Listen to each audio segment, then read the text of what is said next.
Volume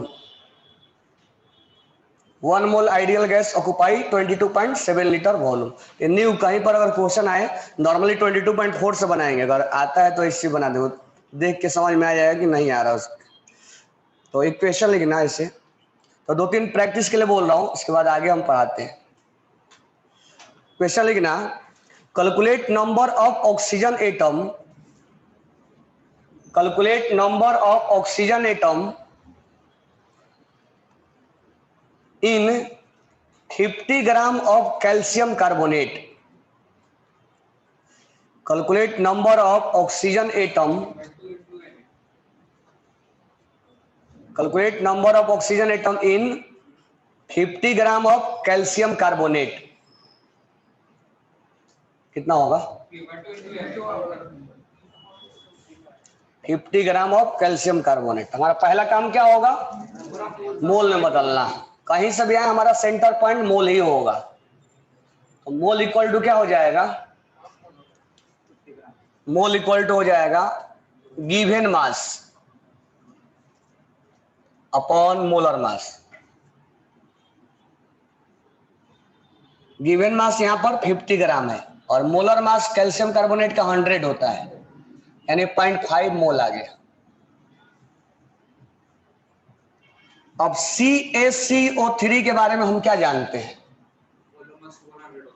एक molecules में कितना एटम दिख रहा है ऑक्सीजन का? 3 ऑक्सीजन एटम दिख रहा है एक मॉलिक्यूल्स में। लेकिन अगर Na मॉलिक्यूल्स अगर हम बोले तो Na मॉलिक्यूल्स में कितना एटम दिख रहा है? 3 Na मॉलिक्यूल्स को हम क्या लिख सकते हैं? Na मोल है तो 1 mole, 1 mole equal to 3 Na oxygen atom. तो आगे सब डायरेक्ट यही लाइन बोलना, चाहे किसी के लिए वैलिड हो। इसके एक मोल में 3 ऑक्सीजन एटम मत बोलना, 3 Na ऑक्सीजन एटम होता है। इसके एक मोल में, एक मोल ऑफ CaCO3 में 3 Na ऑक्सीजन एटम होता है, या एक मोल CaCO3 में, अब 3 Na की जगह पर हम क्या लिख देंगे? 3 मोल ऑक्सीजन एटम होता है। तो अब डायरेक्ट हम बोल सकते हैं इसके एक मोल में 1 मोल कैल्शियम एटम है, 1 मोल बोले तो Na। इसके एक मोल में 1 मोल कार्बन एटम है और इसके एक मोल में 3 मोल ऑक्सीजन एटम है, या 3 Na ऑक्सीजन एटम है। लाइन को ध्यान में रखना है, ऐसे क्वेश्चन पूछता है वो। तो एक मोल में 3 मोल बोलो या एक मोल में 3। एक में 3 मत बोलो, एक में जब 3 बोलोगे तो एक मॉलिक्यूल्स को बोल रहे हो तुम, और एक मोल में 3 Na बोलना है। तो हमारे पास कितना मोल है? तो एक मोल में 3 Na, तो 0.5 में 1.5 Na हो जाएगा ना? डाउट नहीं है ना? नेक्स्ट लिखना, calculate number of each atom present in, calculate number of each atom present in, calculate number of each atom present in 122.5 gram of 122.5 gram of KClO3।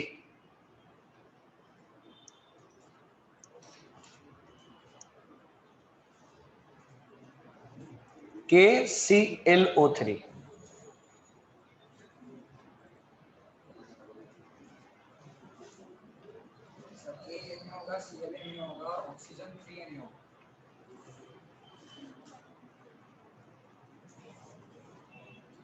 Na के टर्म में निकालो, कैलकुलेशन ज्यादा नहीं करना है, ठीक है? Na के टर्म में निकालो।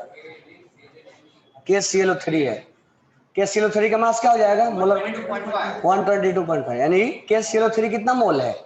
1 मोल है। सबको आ रहा है ना?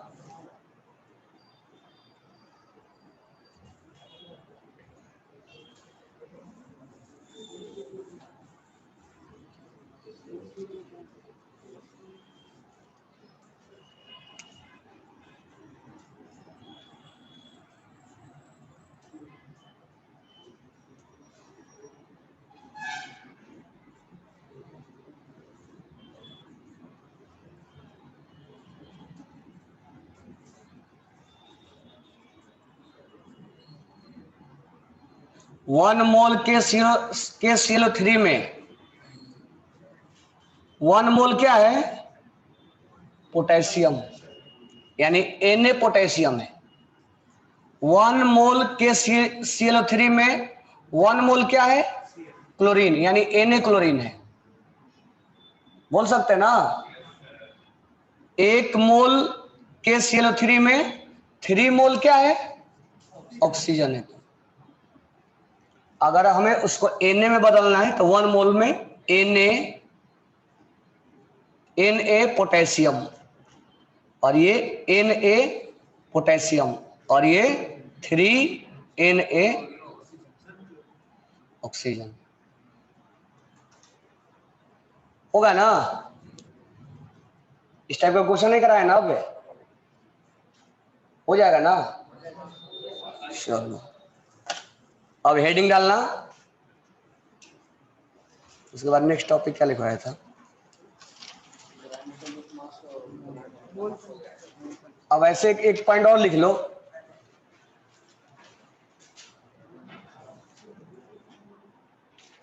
Find charge on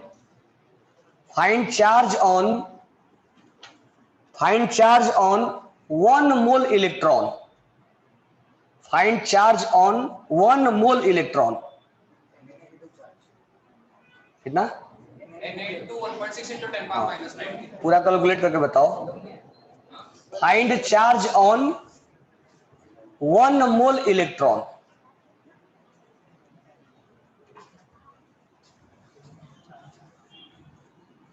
find charge on 1 mole electron. एक इलेक्ट्रॉन पे चार्ज कितना होता है? 1 मोल के लिए बोला है, यानी Na इलेक्ट्रॉन है, यानी 6.023 इंटू 10⁻23 इलेक्ट्रॉन है। तो इसके लिए हो जाएगा 6.023 इंटू 10⁻23 इंटू 1.6 इंटू 10⁻−19, और चार्ज यहां लिखेंगे कूलम में। क्या लिखेंगे? कूलम में। और इसका वैल्यू आता है 96500। बिल्कुल एग्जैक्ट नहीं आता है, 475 या 375 ऐसे कुछ आता है, और ये कूलम आ गया। यानी हम ये लिखेंगे charge on 1 mole electron equal to 96500 coulomb, और इसको हम क्या बोलते हैं? 1 फैराडे।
हो गया ना?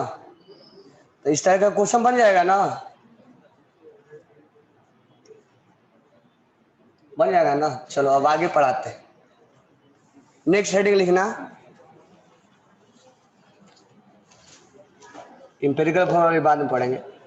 नेक्स्ट हेडिंग लिखना, problem based on balancing chemical reaction. Problem based on balancing chemical reaction. Problem based on balancing chemical reaction. Problem based on balancing chemical reaction. उसमें पहला लिखना मोल मोल एनालिसिस। मोल मोल एनालिसिस। मोल मोल एनालिसिस। मोल मोल एनालिसिस। अब example से start करते हैं। मान लो हमने mg रिएक्शन करवाया ऑक्सीजन के साथ, ये बना MgO। बैलेंस करना है तो यहां पर 2 लगा देते हैं, यहां भी 2 लगा देते, या यहां हाफ लगा सकते थे। तो पहले रिएक्शन लिखना, क्वेश्चन से स्टार्ट करते हैं।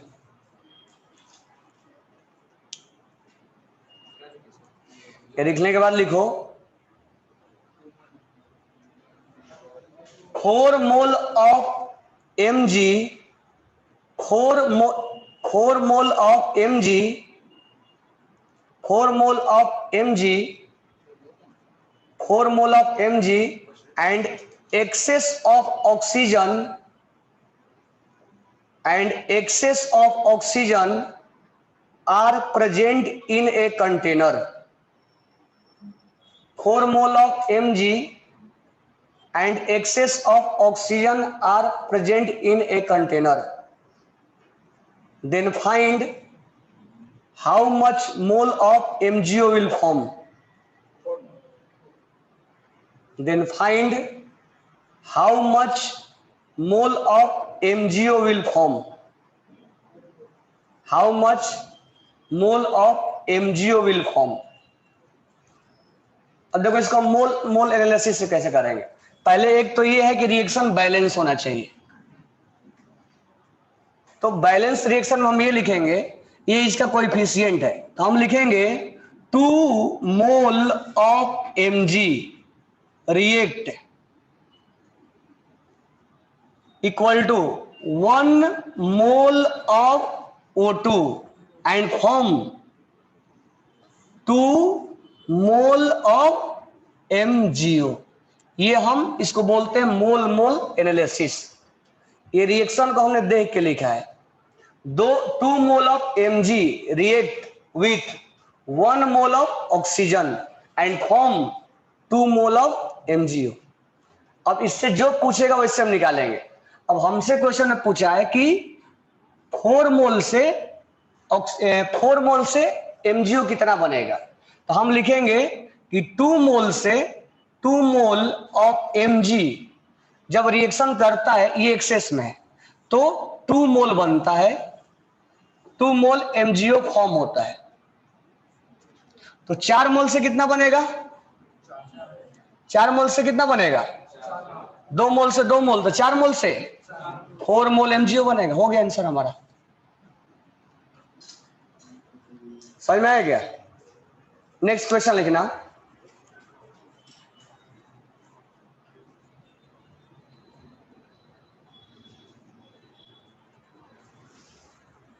बहुत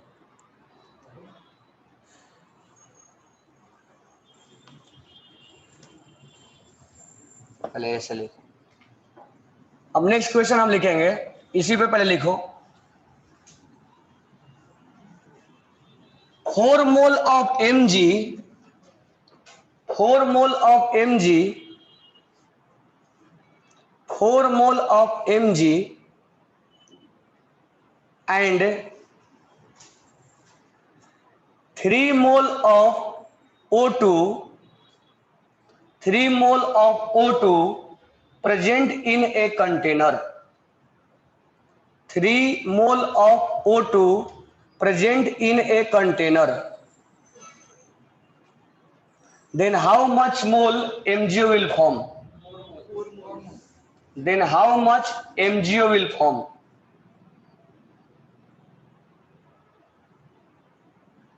Then how much MgO will form?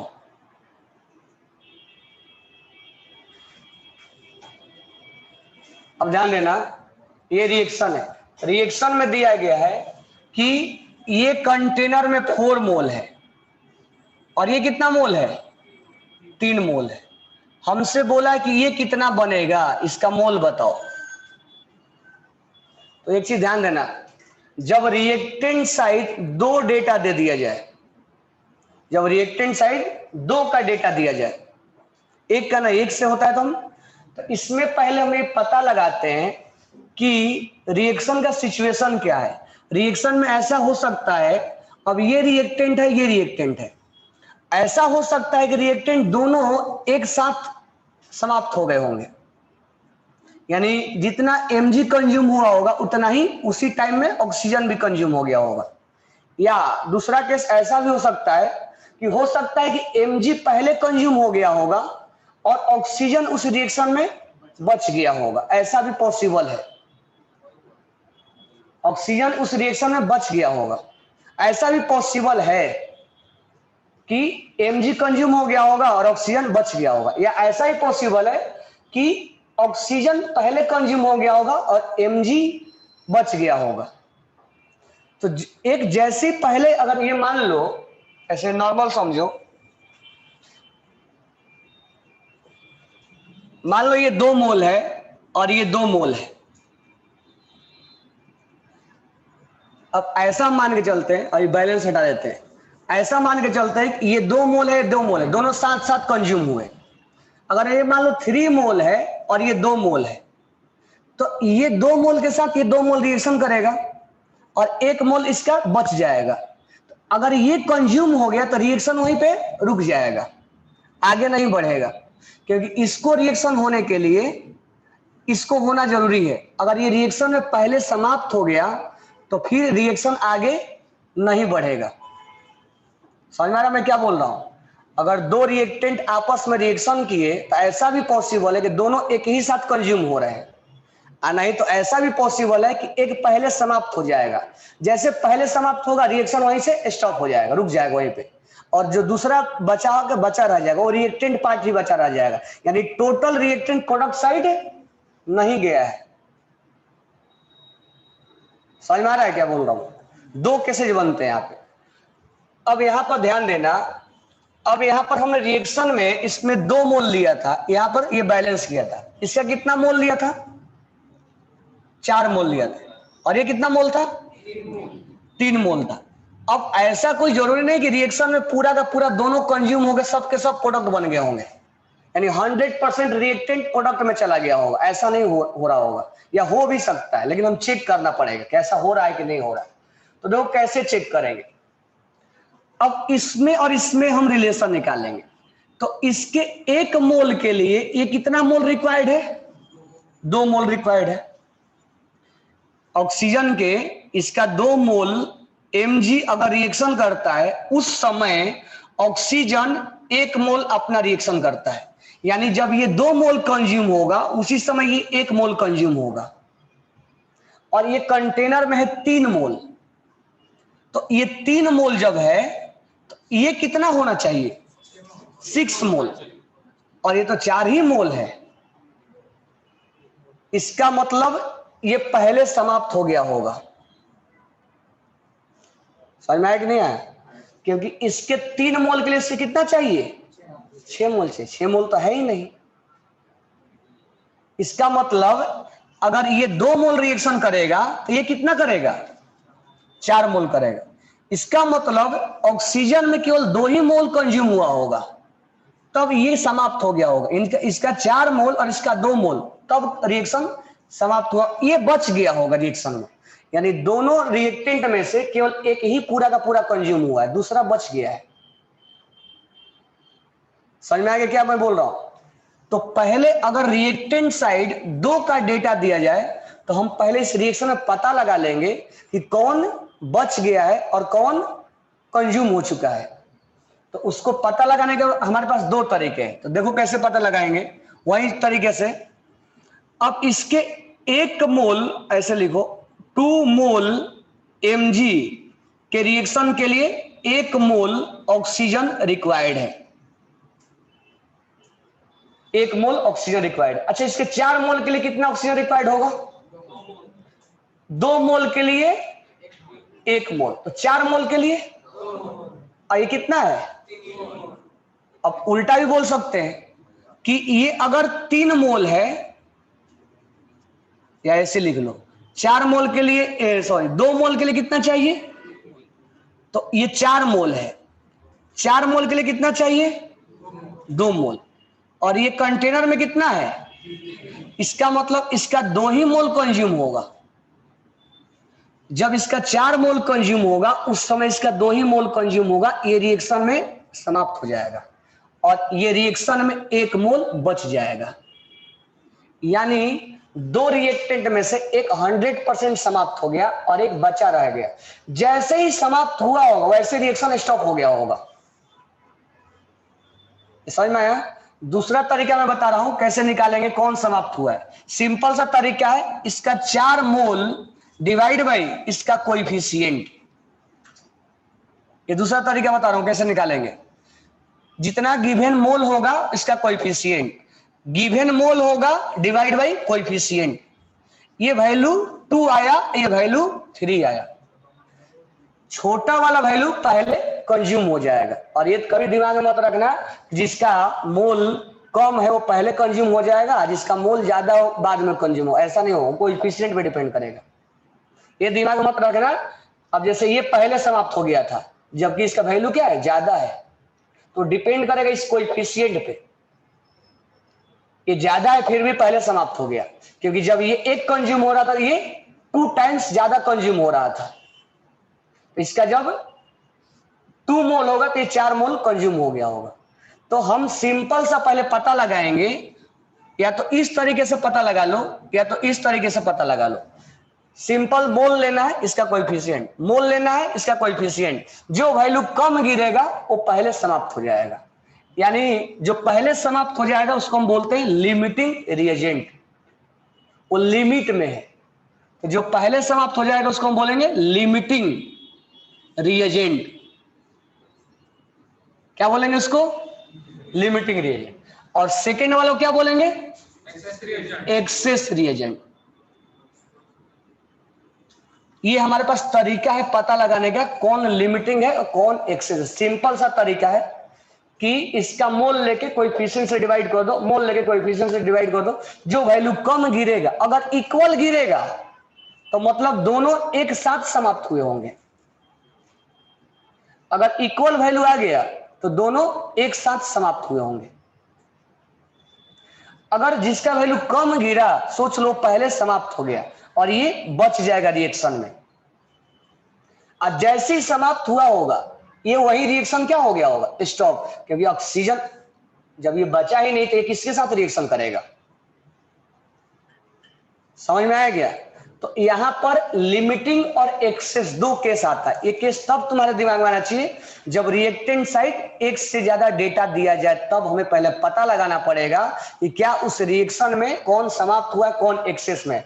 पता लगाने का दो तरीके, ऐसे भी निकाल सकते हो ऐसे भी निकाल सकते हो। अब तीसरा पॉइंट, अब ध्यान देना, यहां से दो क्वेश्चन निकालता है। तीसरा क्वेश्चन ये निकालता है कि कितना मोल एमजीओ प्रोड्यूस हुआ है, कितना फॉर्म हुआ है। तो हम कैलकुलेशन किसके अनुसार से करें? 2 मोल से 2 मोल बोले या 1 मोल से 2 मोल बोले? हमारे पास ये क्वेश्चन है, किसके अनुसार से हम बोले? तो जो लिमिटिंग जो समाप्त हुआ है उसके अनुसार से बोलेंगे।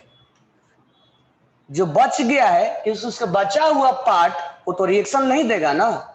तो हमारा जो प्रोडक्ट का कैलकुलेशन होगा वो हमेशा लिमिटिंग के अनुसार से होगा। अब इसके अनुसार से हम इसका कैलकुलेशन नहीं करेंगे। तो यहां से सबसे पहले पता लगाएंगे कि लिमिटिंग कौन है और एक्सेस कौन है। ये तरीका है, जब प्रोडक्ट के बारे में पूछेगा हम लिमिटिंग के अनुसार से सब कुछ लेके जाएंगे और हम बोलेंगे कि 2 mole of MG form 2 mole MgO. हम अब ये नहीं बोलेंगे 1 से 2 बन रहा है, बोल सकते हैं और दूसरे तरीके से बताएंगे कैसे बोल सकते हैं। यानी 2 मोल एमजी से 2 मोल एमजीओ बन रहा है। ये कितना मोल है? 4 मोल है। 4 मोल ऑफ एमजी दिया गया है, ये कितना मोल बनेगा? 4 मोल बनेगा। अगर तुम इससे निकालोगे तो 1 से 2 आएगा, 3 से कितना आ जाएगा? 6, जबकि 6 गलत है। आंसर क्या होगा? 4 मोल आएगा। तो सबसे पहले अगर रिएक्टेंट में 2 डेटा दिया जाए तो पहले पता लगाओ कि कौन लिमिटिंग है। अच्छा, इसके अनुसार से नहीं निकाल सकते क्या? निकाल सकते, लेकिन पता लगाना पड़ेगा कि ये रिएक्शन में कंज्यूम कितना हुआ था। तो इसका 2 मोल तो इसका 1 मोल, इसका 4 मोल तो इसका 2 मोल होगा ना। इसका मतलब ये 2 मोल कंज्यूम हुआ था, बाकी 1 मोल बच गया था। तो हम इसका जो भी कैलकुलेशन करेंगे 2 मोल के अनुसार से करेंगे। तो 1 से 2 बन रहा है तो 2 से, लेकिन इतना करने की क्या जरूरत है, जो लिमिटिंग है उसके अनुसार से कर लेंगे, क्योंकि जो बचा हुआ पार्ट हो तो रिएक्शन पार्टिसिपेट नहीं किया ना। तो इसीलिए सिंपल सा वे में क्या है, जो लिमिटिंग है उसके अनुसार से कैलकुलेशन करना है। तो यहां पर 2 टर्म आया, लिमिटिंग और एक्सेस। कैसे पता लगाओगे? सिंपल सा तरीका है पता लगाने का, जो उसका मोल है उसके कोएफिशिएंट से डिवाइड मारो। जिसका वैल्यू कम आएगा, ये दिमाग में नहीं रखना है कि जिसका वैल्यू ज्यादा है या कम है वो लिमिटिंग है वो एक्सेस है, ऐसा नहीं होता है, क्योंकि कोएफिशिएंट से डिवाइड मारेंगे उसके बाद समझ में आता है। तो या तो यूनिटरी मेथड से कर लो, तो ये समझ में आएगा कैसे एक्सेस और लिमिटिंग पता लगाएंगे। आगे के कैलकुलेशन किसके अनुसार से करेंगे? लिमिटिंग के अनुसार से करेंगे, एक्सेस के अनुसार से नहीं करना है। कर भी सकते हैं लेकिन हमें और एक स्टेप लेके आगे जाना पड़ेगा। अब नेक्स्ट क्वेश्चन पूछता है कि कितना मोल ऑक्सीजन बच गया, तो अब उसके लिए कैलकुलेशन यहां से लाना पड़ेगा। ये लिमिटिंग है, इसके 2 मोल से ये 1 मोल रिएक्शन कर रहा है, तो 4 मोल से कितना मोल करेगा? 1 मोल बच जाएगा, यानी 32 ग्राम बच जाएगा। समझ में आया क्या? तो इसमें पहला लिखना how to find limiting reagent and excess reagent. How to find limiting reagent and excess reagent. How to find limiting reagent and excess reagent. कैसे पता लगाओगे?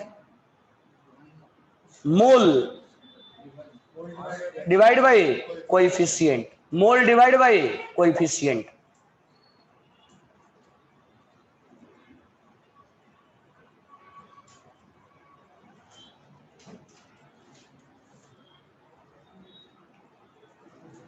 हो गया ना? नहीं तो दूसरा तरीका ये है, यूनिटरी मेथड से। 2 मोल से 1 मोल, 4 मोल से 2 मोल, 3 मोल दिया है।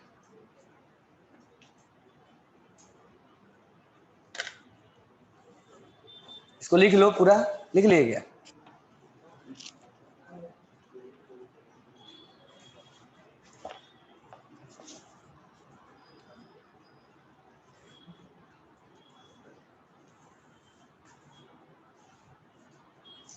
और ऐसे लिखने को हम मोल मोल एनालिसिस बोलते हैं। नेक्स्ट क्वेश्चन लिखना, 18.4 gram of 18.4 gram of mixture of 18.4 gram of mixture of calcium carbonate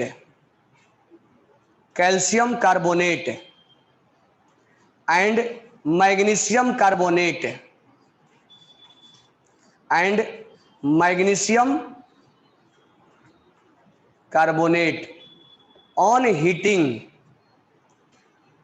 on heating give 4 gram of magnesium oxide, 4 gram of magnesium oxide।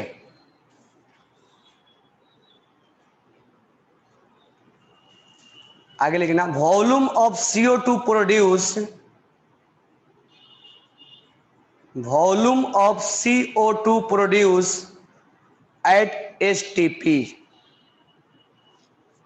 volume of CO2 produced at STP। अभी next question लिखना है।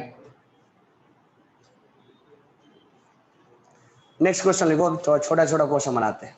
Next question लिखो, थोड़ा space छोड़ के लिखना है इसको। आगे लिखना,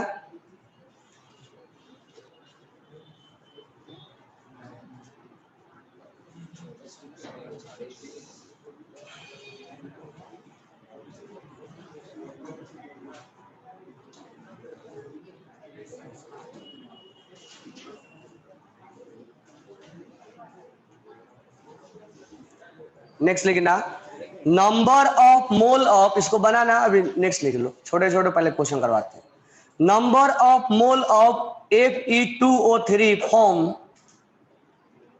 number of mole of Fe2O3 form when 0.5 mole of O2 and 0.5 mole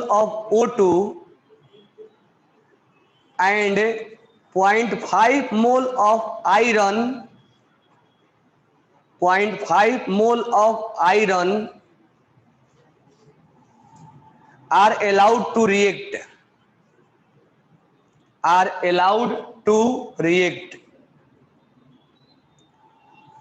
The number of mole of Fe2O3 form when 0.5 mole of O2 and 0.5 mole of iron allowed to react. पहले छोटे छोटे क्वेश्चन बनाते हैं, उसके पहला वाला question मत बनाओ, उसको हम बाद में बनाएंगे, ठीक है। सारे क्वेश्चन बनाना है, पहले छोटे छोटे कंसेप्ट डेवलप करते हैं। नेक्स्ट सेकेंड वाला पहले बना लो। अब इसमें आयरन का और ऑक्सीजन का रिएक्शन लिखना पड़ेगा, रिएक्शन लेके बैलेंस करना पड़ेगा।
बन गया,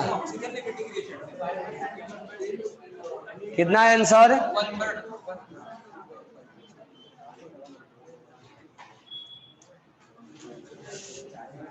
क्वेश्चन में Fe2O3 form iron plus oxygen, ये बनाया Fe2O3, यहां क्या लगा देंगे 2, ऑक्सीजन 3 है, यहां 3 लगा दो 6 हो जाएगा, यहां 2 लगा दो, यहां 4 लगा दो, बैलेंस हो गया। अब क्या दिया है 0.5 मोल ऑफ O2,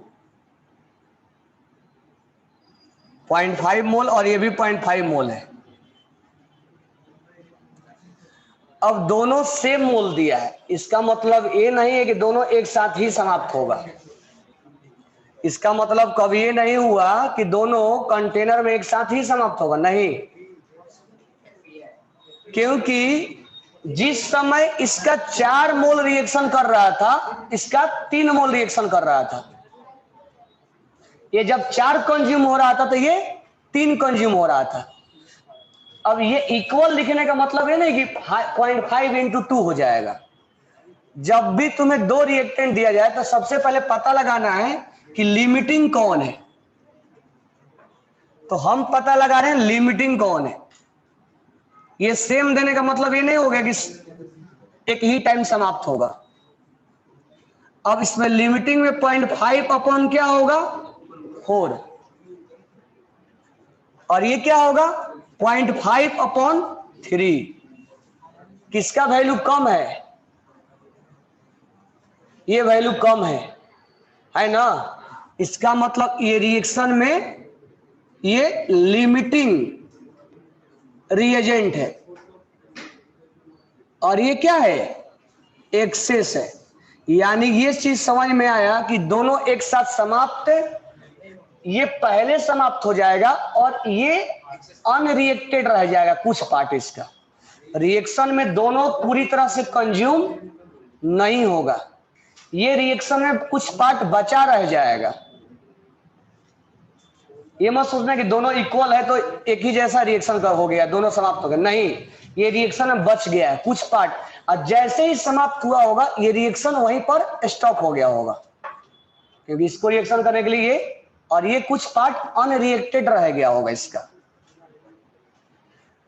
अब हमें निकालना है कि ये कितना बना, तो हमारा जो भी कैलकुलेशन होगा जो समाप्त हुआ है उसके अनुसार से करेंगे, तो हम इसके अनुसार से करेंगे, इसके अनुसार से नहीं करेंगे। तो सबसे पहले क्वेश्चन में यही पता लगाना होता है कौन लिमिटिंग है कौन एक्सेस है। हम आगे का डेटा लिमिटिंग के अनुसार से लेके जाएंगे। 4 मोल से कितना मोल बना, हम लिखेंगे 4 मोल of iron from 2 mole of Fe2O3। 4 मोल से, अच्छा इसका केवल काम है पता लगाना, इससे एक भी कैलकुलेशन हम नहीं करेंगे।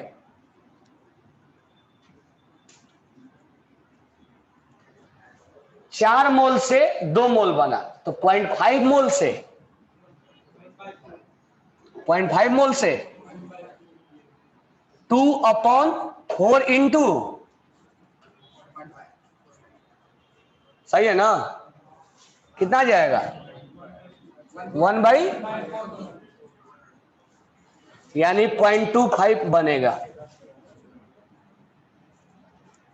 अगर इस मेथड से तुम्हें नहीं करना है तो एक और मेथड बता रहा हूं, अभी तो कई सारे मेथड बताएंगे, अभी तो स्टार्ट हुआ है।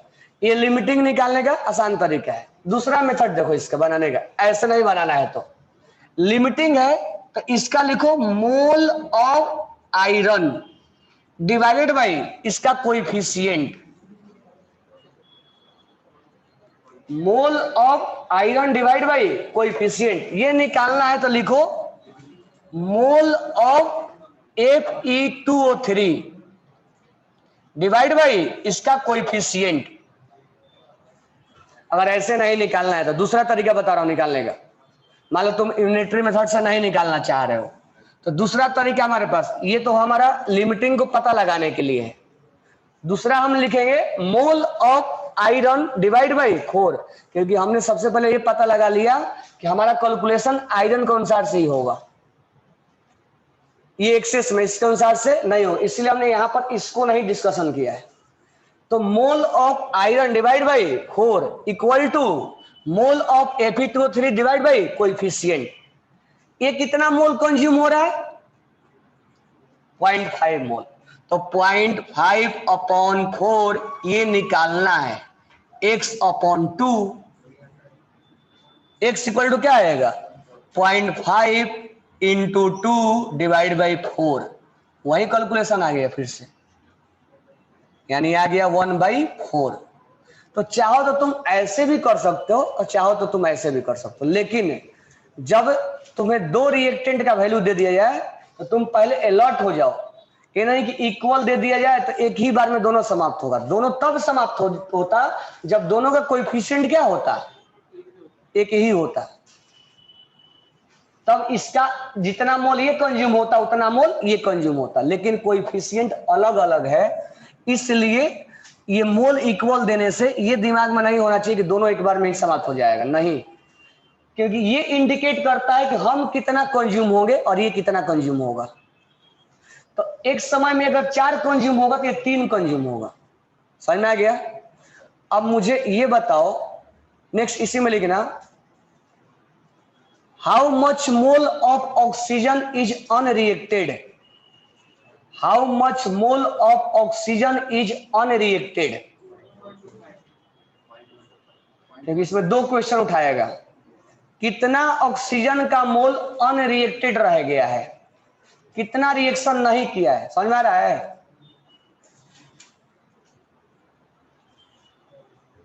कितना मोल ऑक्सीजन का अनरिएक्टेड है,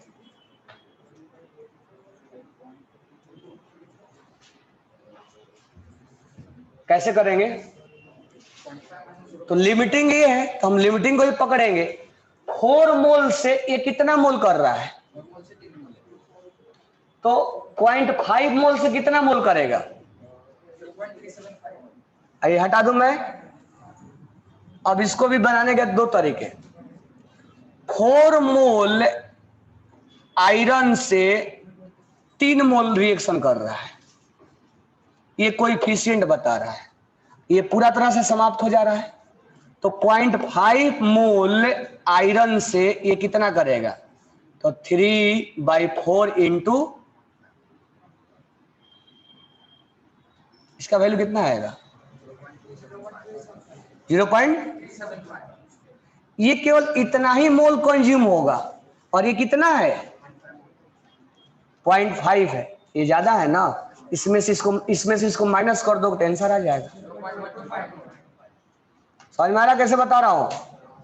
या दूसरा तरीका क्या है इसका बनाने का, इसका मोल और इसका कोएफिशिएंट, लेकिन इसका मोल नहीं लेना है क्योंकि कितना रिएक्शन किया हो तो हमें मालूम नहीं है ना, x अपॉन इसका कोएफिशिएंट, x इक्वल टू क्या आ जाएगा,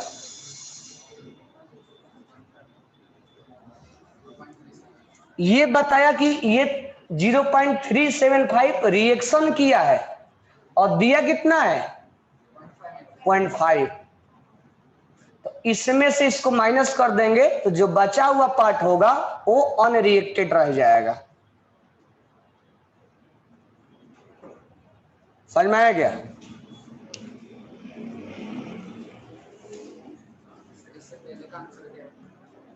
पहले का आंसर इसी में क्वेश्चन था, तो इसलिए नहीं मैं बता रहा हूँ, अभी धीरे धीरे समझ में आएगा। लिमिटिंग और एक्सेस वाला 15 क्लियर हो गया? कब पता लगाओगे कि लिमिटिंग है एक्सेस है? जब रिएक्टेंट में दो का डेटा दिया जाए। समझ में आया क्या? कैसे पता लगाएंगे कौन लिमिटिंग है कौन एक्सेस है? मोल डिवाइड बाई, जिसका वैल्यू कम आएगा वो क्या होगा। अब कभी ये देख के मत सोचना कि ये सेम है तो एक ही बार समाप्त हो जाएगा, नहीं। समझ में आ गया? तो इसमें 2 क्वेश्चन बनता है, कितना ये बना और कितना ये अनरिएक्टेड रह गया। तो इसके ऊपर नेक्स्ट क्लास में कराते हैं क्वेश्चन, क्योंकि अभी इतना, अब ऐसा ही क्वेश्चन बनता चला जाएगा, यानी पूरा मोल में ही पढ़ना है। तो ये अभी धीरे धीरे और इजी लगने लग जाएगा, ये कई तरीके से ही बताएंगे हम। अभी पीओएससी मेथड आएगा, इडियोमेट्री में आएगा, ये सब ऐसा ही मेथड चलता चला जाएगा, लेकिन सब मोल में ही पढ़ना है, बस ऐसा ही पढ़ना है। तो ये धीरे धीरे आसान लगने लग जाएगा, ठीक है। तो नेक्स्ट क्लास में भी लिमिटिंग के ऊपर और क्वेश्चन करवाते हैं।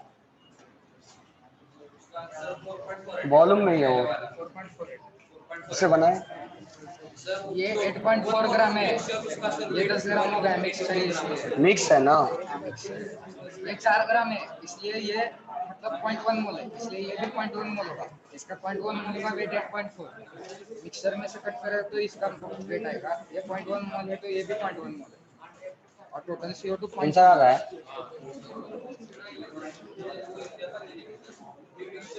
समझ में आ रहा है?